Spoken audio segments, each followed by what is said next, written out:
Hey guys, before we get to the main topic of today's mini lecture, which is yellow journalism, we need to turn our gaze to a Spanish colony called Cuba. Now, I want you to understand that Cuba has a rich, colorful history over centuries that I am not going to be able to tell you about because this is a YouTube video. What you need to know is by the 1800s, the Spanish Empire, which controlled Cuba, was falling apart. It was, at one point, the most powerful empire in the world, but it gets hollowed out, and for a variety of reasons, it completely falls off the Iron Throne.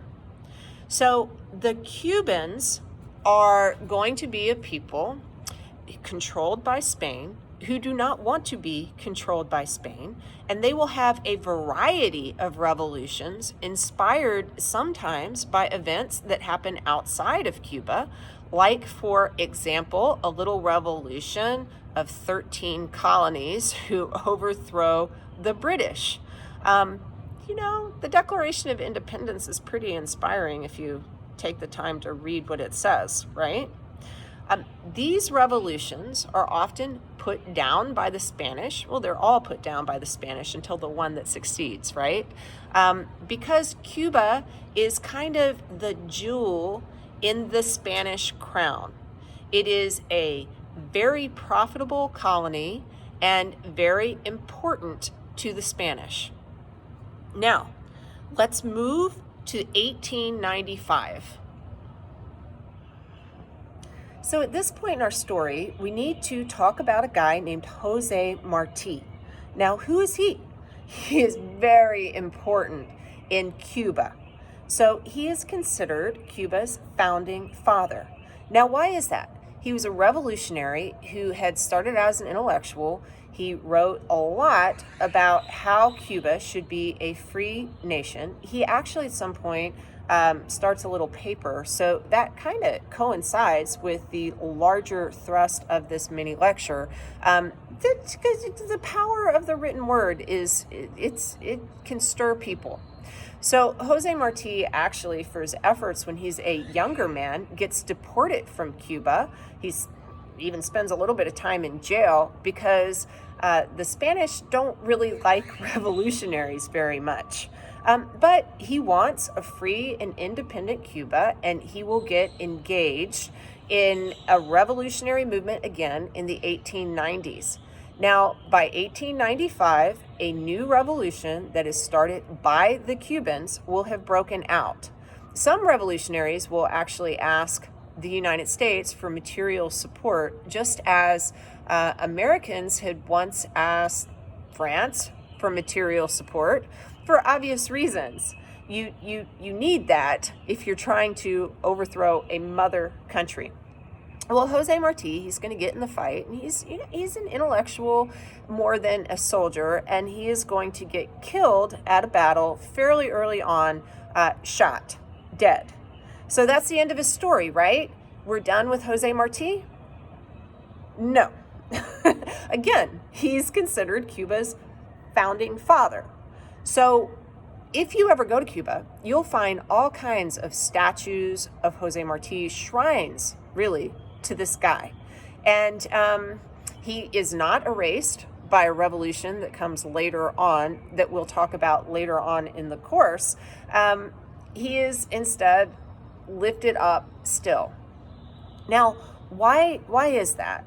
He's a guy who dies in his 40s at the beginning of a revolution that takes a while to succeed.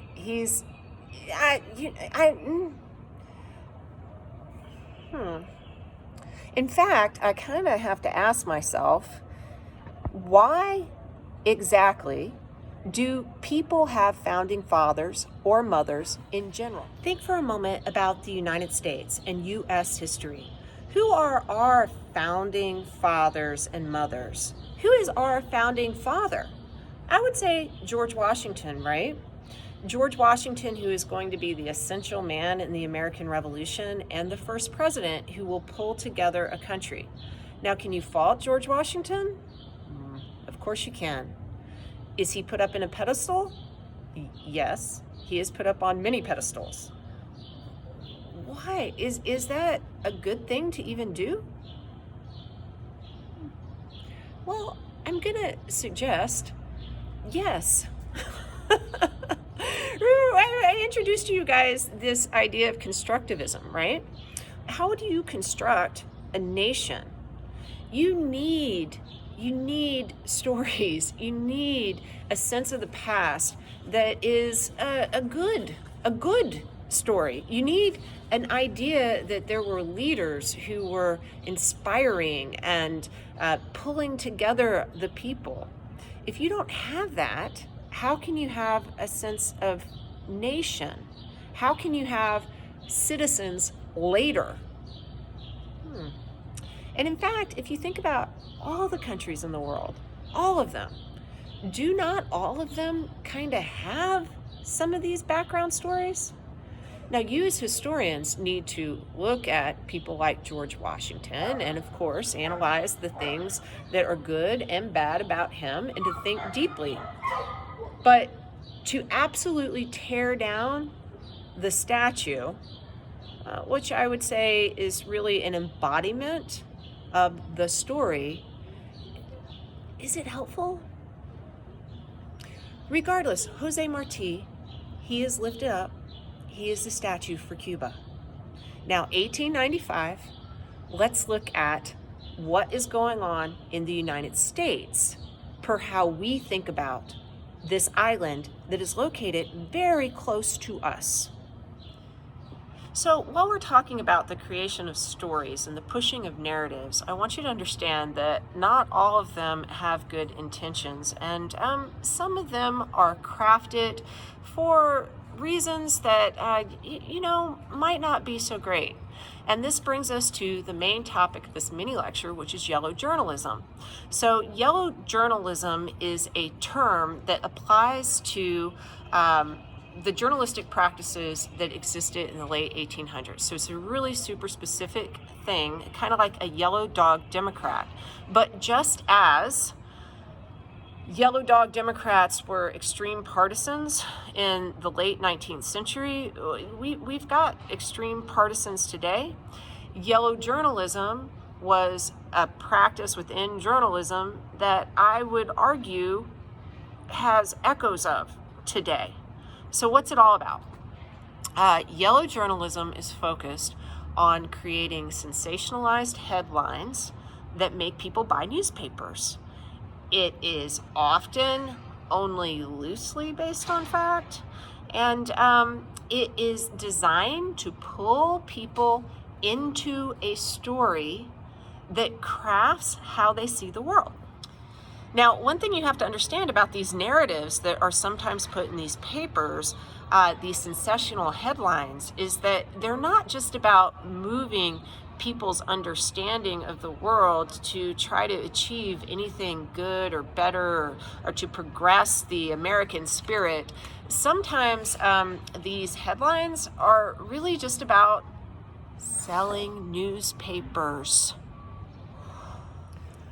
Now, there are two major yellow journalists in the 1800s. The first is Joseph Pulitzer, and the second is William Randolph Hearst. Joseph Pulitzer is a name that might be familiar to you because you've probably heard of the Pulitzer Prize. He's the guy who endows that at some point. He was, in 1917, I think, he was an immigrant to the United States who is going to engage with the Civil War. And after the Civil War, he's going to buy a whole bunch of newspapers. And slowly, he works his way into journalism. He's going to make connections with guys like Horace Greeley, for example.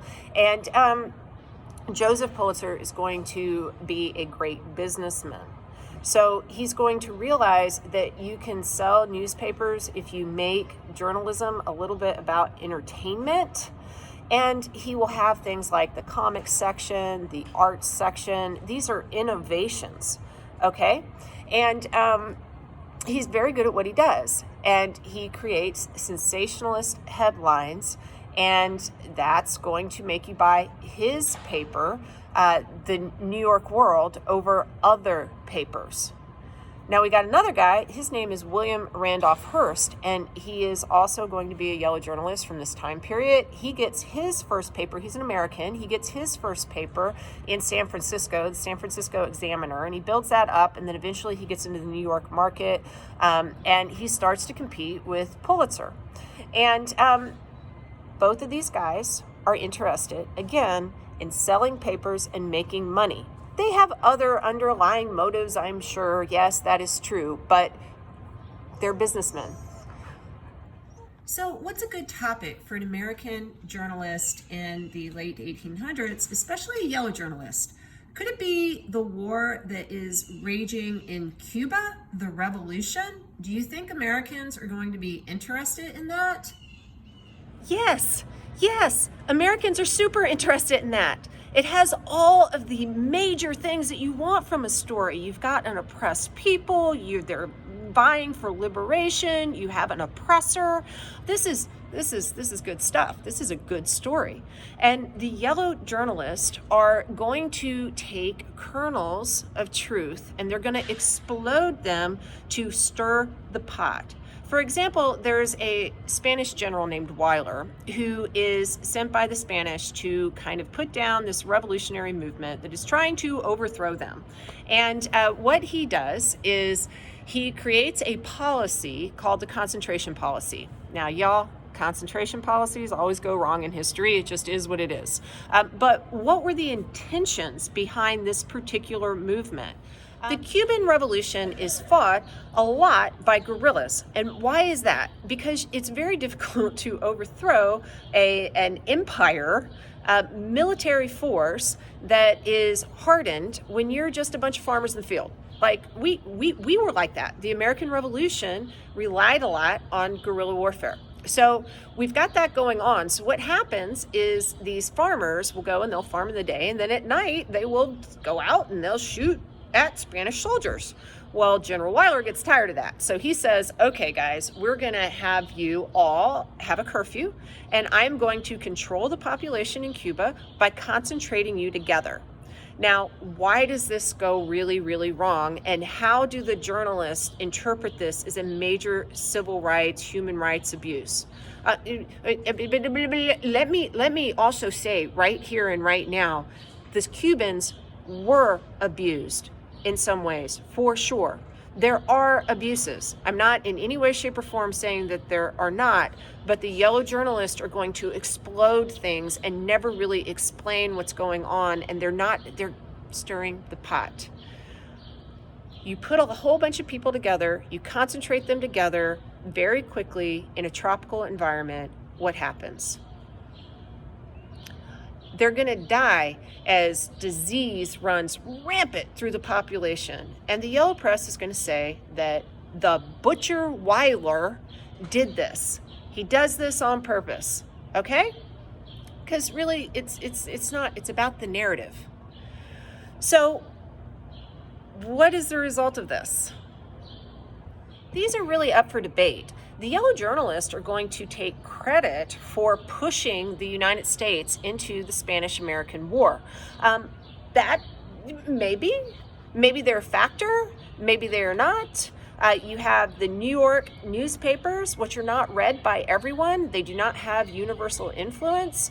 But when William McKinley sends a ship called the Maine to Havana Harbor and it explodes, the yellow journalists are going to be happy to run with the headline, "Remember the Maine, to hell with Spain," and push people to want to march into a righteous war.